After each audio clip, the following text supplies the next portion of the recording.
Hey everyone, this is Group 6 ICF Integrated Case Presentation. These are the objectives related to this presentation and touch on the material covered in this video. Our patient, Michelle Martin, is a 15-year-old female.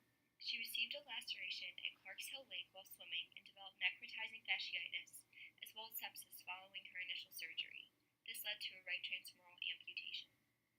Each of the members of the healthcare team will work together to provide comprehensive collaborative care for Michelle. Her PCP will provide ongoing care as they will know her from her childhood. A specialized wound care team, infectious disease physician, and a pharmacist may be involved as well, given her history of sepsis and wound infection. The PT will be involved throughout the entirety of care, and their role is specifically addressed throughout this entire presentation.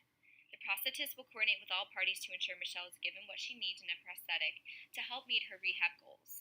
They'll be the go-to person for all questions and issues related to her prosthesis. A dietitian would be involved given Michelle is a picky eater and adequate nutrition is important for her recovery. Finally, a psychologist would be involved to help Michelle and her parents work through what has happened and all the psychosocial issues that can affect her rehab and recovery, which are discussed later. For family and social data, it's important to know what type of home environment that Michelle lives in, as well as who her caregivers are, so the therapist can develop a treatment plan knowing how she gets around her house and who's also there to help her. For pre-amputation status, the therapist can use Michelle's occupation and activities to develop goals to form her therapy plan.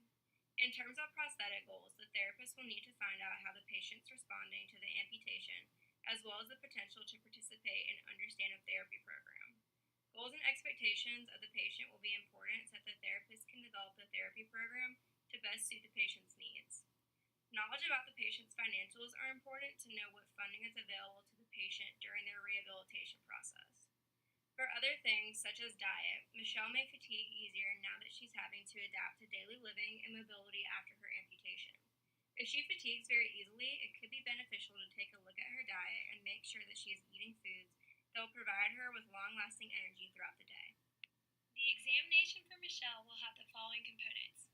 It will start with vitals, which will be heart rate, blood pressure, and respiratory rate, cognition, pain to discern incisional site pain and phantom limb pain, body weight, height, and composition for baseline measurements, skin integrity and edema to make sure the incisional site is healing properly and there is no signs of infection.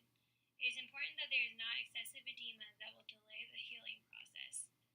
Circulation to ensure that there is adequate blood flow to the residual limb for healing and the intact limb for sensation.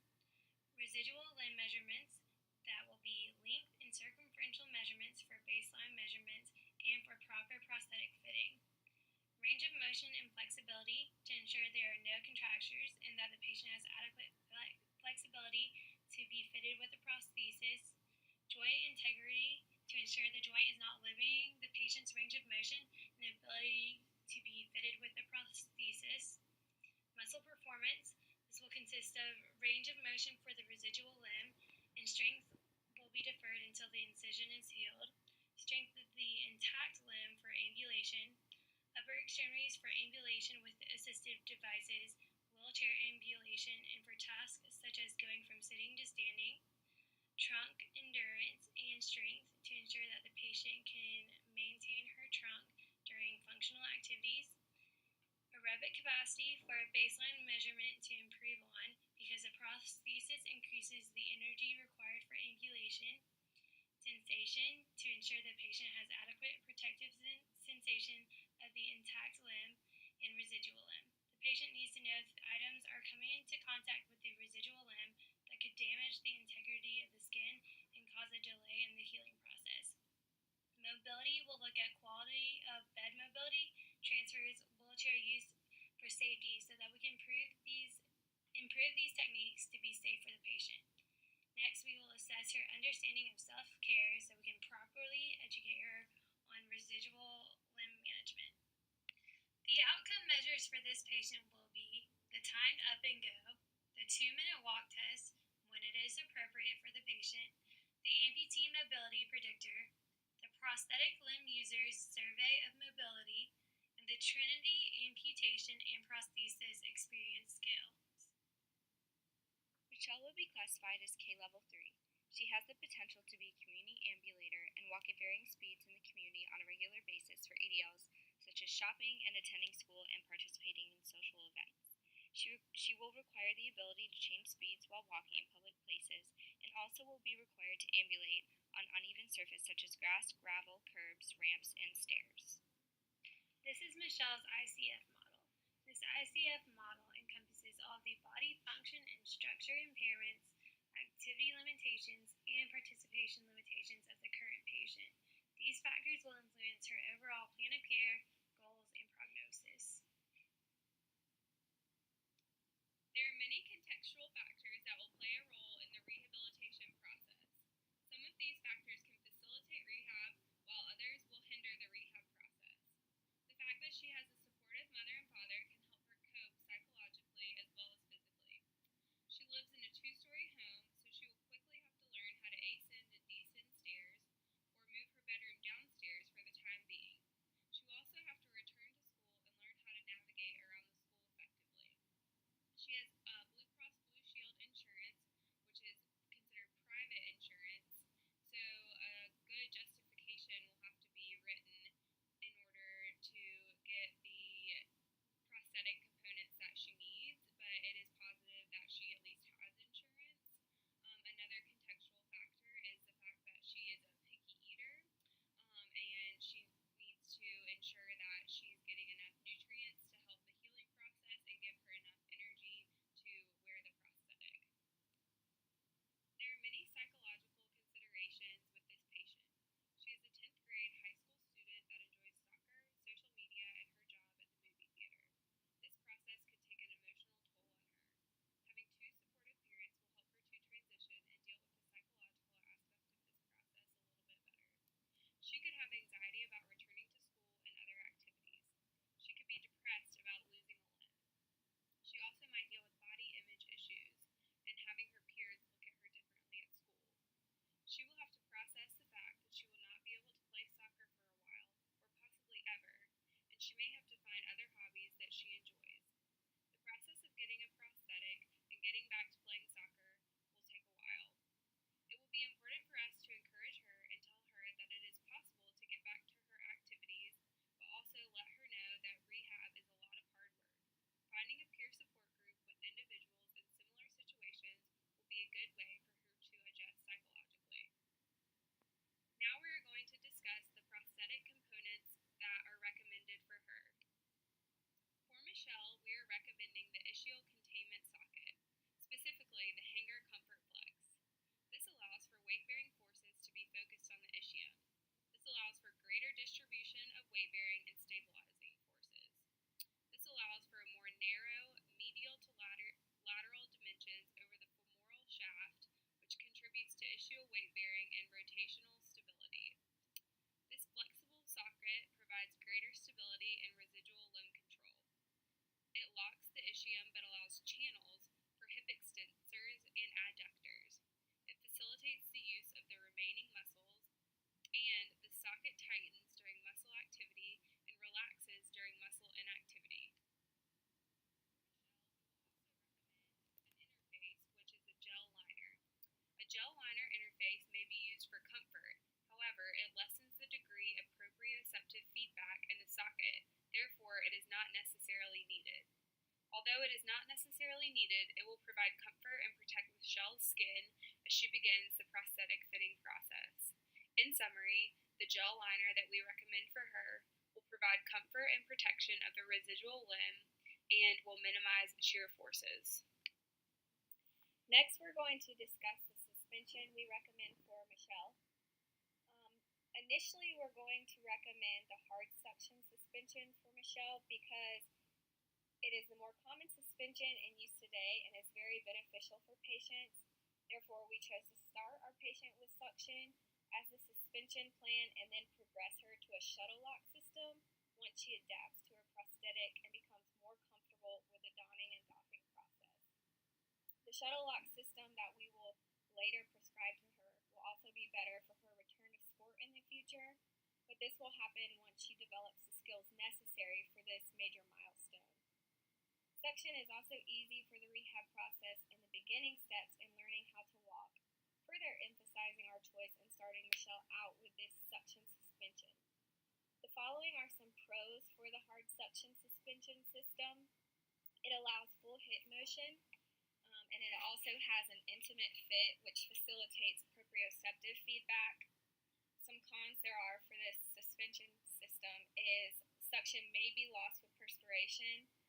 Therefore, that's why we think it is important that once she returns to soccer, it'll be necessary to transition to the shuttle lock system, since there will be a lot of perspiration with this sport, and therefore it might be safer for her to move on to the shuttle lock system once she returns to sport. And then there's also a potential for skin irritation with this suspension system.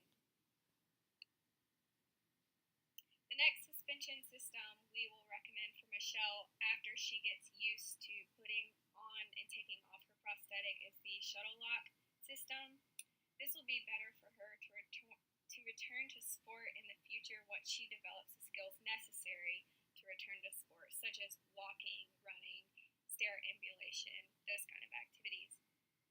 The pros for this type of suspension is it has good suspension without pistoning. It allows full hip motion. It provides proprioceptive feedback, and it is easier to don and doff once the patient gets used to taking their prosthetic on and off. Some cons are that it can create heat and perspiration. However, this type of suspension will not be affected by the heat and perspiration, whereas the hard suction suspension could, the sweat and heat could cause her prosthetic to fall off while she's walking and running, whereas the shuttle lock will not fall off when she's sweating and playing sports. That is why we recommend the shuttle lock for return to sport. And then another con could be you would need a liner replacement in the future. The knee we recommend for Michelle is the Ottobock hydraulic knee, specifically the total knee with vertical shock. And because Michelle is young and wants to return to sport as well as working at the movie theater, the hydraulic knee mechanism may be the best choice for her because it adapts to different walking speeds and is better for higher level patients.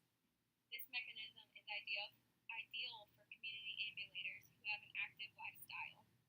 They are increasingly used in the general population and may be covered by insurances for active patients, and because Michelle has private insurance, we believe her insurance will cover this knee system. If Michelle were to return to soccer, she would not be able to kick with the prosthetic limb, but rather stabilize during single leg stance on her prosthetic limb while she kicks with her other leg. So this will be something we'll have to emphasize to her when she is in rehab working on these functional skills. Overall, the Ottobock hydraulic knee system, it controls knee flexion and extension. It requires less force to move into the swing face gait. It responds to ground reaction forces. It adapts to changes in walking speeds, and it is appropriate for higher level patients. So those are the reasons why we believe this knee system will be beneficial for Michelle. Foot and ankle we recommend for Michelle is the vertical shock foot with a monolithic pylon. This is a multi-axis ankle with shock absorption and a carbon foot plate with hydraulic controls. For her, we would want a vertical shock absorption with fixed angle and monolithic pylon. Advantages of this system include moderate to high energy return. It adjusts to varied surfaces, it is lightweight, and it has smooth rollover and stance phase. This foot will allow her to navigate the soccer field. Disadvantages to this system include the fact that it is expensive and not as durable as some feet. A specific note is that about her whole rehab process is that at first the therapist should not put a lot of emphasis on her return to soccer. You want Michelle to first get back to normal functional activities. Once the prosthetic is prescribed and she begins to walk appropriately and consistently, then you can begin running and other return to sport activities. Walking, running, quick stopping, turning, stair ambulation, and many other ADLs need to be learned and perfected before she gets back to soccer. Specifically, in regards to the knee, this knee will be prescribed for typical ADLs for Michelle, but later the knee may need to be tweaked more specifically for her to return to soccer. Some positive factors that influence Michelle's prognosis are that she is very young, so she might heal more quickly than someone at an older age. She has highly involved caregivers who will help her with the rehabilitation process. She was previously active before her injury, playing soccer, working at a movie theater, and just being an active teenager. Her limb length is a medium size, which is optimal for prosthetic fitting. She also has an intact incision area with no signs or symptoms of infection. And then she is also motivated to return to her activities prior to her injury, so that can also help with her rehabilitation process. And then she is also on antibiotics to prevent infection, so that can also help her to heal more quickly. A couple of negative factors that may affect her prognosis is the fact that she may be overzealous because she is such a young patient and eager to return to her activities and sports she played previously before her injury, so this could impact her healing process if she were to overdo it and hurt her residual limb or cause more injury to it. And then she also has a history of infection. She had necrotizing fasciitis, so just her history of infection could affect her healing process, and we would need to keep close watch to make sure she does not have any signs or symptoms of infection during her rehabilitation process. So overall, for her prognosis to meet the PT goals we have set for her is good. Michelle has transitioned from the hospital and now is at home receiving home health physical therapy. Goals are centered around Michelle becoming independent in mobility at home and ensuring success for a future prosthetic. Specific goals include limb shaping through ACE wrapping and use of a shrinker, being able to ascend and descend stairs in her home with her crutches, ambulating moderate distances with her crutches, increasing balance needed for donning her future prosthetic, and preventing loss of hip range of motion through preventing contractures. When Michelle transitions to outpatient physical therapy, goals will be centered around returning to sport and school. Specific goals include being able to walk from classroom to lunchroom, kick soccer balls in succession, ascend and descend stairs with prosthetic limb, and walk across gravel parking lot from her car to homeroom. This is a general overview of Michelle's plan of care. When Michelle is 3 weeks out from surgery, she will see a home health physical therapist for 4 weeks. During home health, therapy will focus on decreasing risk for hip contractures, developing mobility around the house for safe ambulation, work on residual limb shaping, and maintain strength. Specific components include stretching hip flexors, extensors, abductors, and adductors, as a contracture in any of these muscles will prevent a properly fitting prosthetic. Ambulation and functional mobility, which includes ascending and descending stairs with crutches, transfers, and sit-to-stands. Balance, as the patient is finding a new center of gravity. ACE wrapping and use of a shrinker to ensure a conical residual limb for best fit of a prosthetic. Hip and core strength, as this is needed to ambulate with a prosthetic limb. And cardiovascular endurance, as ambulating with a prosthetic limb requires a much higher cost of energy. After home health, Michelle will be seen in outpatient physical therapy for 6 weeks. During outpatient therapy, focus will be on functional ambulation with the prosthetic limb, including stairs, curbs, and inclines. Therapy will help correct gait deviations, increase gait speed, increase gait endurance, and incorporate walking on a variety of surfaces. Other important components in this phase include practice donning and doffing prosthetic, education on proper hygiene of residual limb and the prosthetic, especially with Michelle because she is participating in sports, dynamic balance with the prosthetic, and floor transfers in case of a fall. Also, she will continue to work on mobility and transfers with the prosthetic. For the home health portion of physical therapy, it will be important to educate the patient. For this, the patient will be educated on phantom limb sensation to understand exactly what it is and what symptoms and experiences they may have with it. Next, it will be important to educate on residual limb care and bandaging. For the residual limb, we want to ensure that the limb is not being stressed too much and decrease any risk of infection that may delay the healing process. Next, the bandaging will be important to ensure that it's being shaped properly for a future prosthetic limb. The evidence for stretching for prevention and management of contractures is inconclusive. However, for our patient, we are implementing a stretching program to encourage her to move through her full range of motion. This will consist of stretching her hip flexors, hip extensors, hip adductors, and hip abductors. Also, we will educate the patient on positioning, and these are positions she should use during supine, sideline, prone, and sitting. During these, it's important to encourage hip extension and also to limit hip adduction. So during this, we are trying to prevent the creation of hip flexion contractures, especially in sitting. Because the patient's center of mass has changed, it is important to work on balance and functional activities. Balance will consist of single leg balance. This will be important to do on a compliant surface to ensure the safety of the patient. It will start with working with assistive devices and progress to working without assistive devices. Next, functional activities will consist of bed mobility, which will be working from supine to sideline and sideline to prone. This will be important for prevention of contractures. Next, we will work on transfers to ensure that she is safe to perform transfers independently without falling. So these transfers will be bed to a chair, supine to sitting, sitting to standing, and then standing to sitting again. Next, we will work on self-care activities because the patient will need to use her upper extremities while balancing on a single limb in order to perform these self-care activities. For strengthening for the residual limb, we will start with active range of motion. This will be important to do this until the patient is able to when the incision heals. And then for the intact limb, we want to work on hip strength, knee strength, and ankle strength in order to make sure it is appropriate for proper gait. The upper extremity strength will be important to work on biceps, triceps, and scapular depression for transfers and for gait with assistive devices.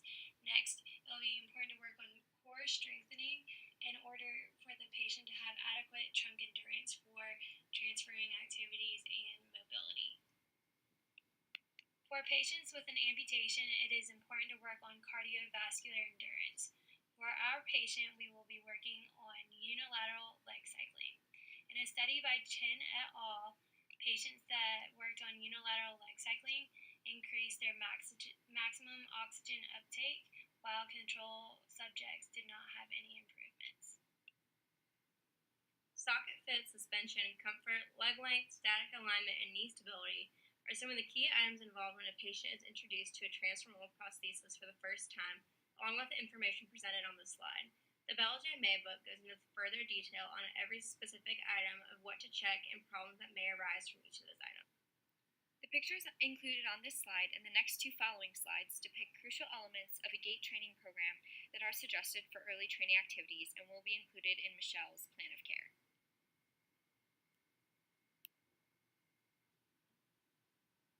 A study by Crenshaw et al. Exhibits the potential benefits of a compensatory step training program for amputees by improving the ability to recover from postural disturbances without falling or hopping on the non-prosthetic limb.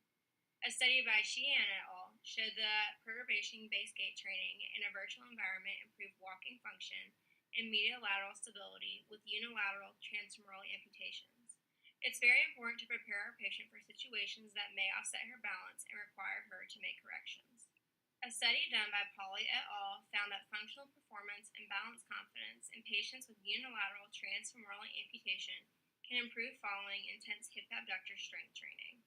According to a study by Andersek et al., improvements in postural control characteristics and balance deficits were seen in children and adolescents with unilateral lower limb amputations after completing in-home video game-based balance training therapies with the use of a Wii Fit system. It is an engaging, enjoyable, and motivational adjunct to traditional prosthetic rehabilitation, and excellent compliance was seen in the children and adolescents with lower limb amputation. We will teach our patient general techniques for these advanced activities for an individual with a transfemoral prosthesis. It's important, though, to note that once good balance, prosthetic control, and gait have been achieved, most individuals will come up with their own way of completing each of these activities. We plan to discharge Michelle from home health after 4 weeks. She will require wheelchair and crutches for mobility until she is fitted with a temporary prosthesis and begins training with it. The referrals included ensure that Michelle receives comprehensive interdisciplinary care. Once Michelle is independent in mobility and self-care activities and is competent in residual limb care or in the use of a temporary prosthesis, she will be discharged from outpatient PT until she is ready for a definitive fitting. Once Michelle has been fitted with a temporary prosthesis, it will be beneficial for her to extend the use of this appliance as long as possible. She should continue to see the noted referrals, as this will ensure the success of her rehabilitation.